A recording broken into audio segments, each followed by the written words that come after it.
This is a very large batch. Dough. You see the oil peels off easily from the plastic. That's why you need to oil or grease your plastic or any container that you use. Okay, want to know if your dough will taste fantastic once you bake it? Get a small piece. Don't eat it. Just run it through your tongue and kind of like taste it.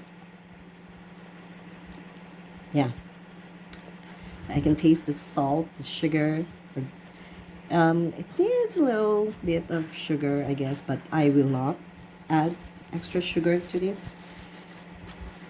And it's going to taste amazing. Don't put it back because it has your saliva in it. Just throw it away. Tasting your dough is also going to tell you if you forgot your salt. And I'm going to let it sit here on the counter like this for about an hour and put it inside my refrigerator. That way I will know if my dough is going to rise well during baking tomorrow. Also, if my yeast is still active. If it lies flat like this and does not change its height, then that means my dough is not going to do well. But it's okay because it's a flat bread. If it's going to be a pandesal, then that's a huge problem. But since this is a flat bread, I just want to know if my yeast is still okay. So the dough should increase the volume or proof or rise after about 30 minutes. So that will tell me if my yeast is still active. Okay, so I will give it some space.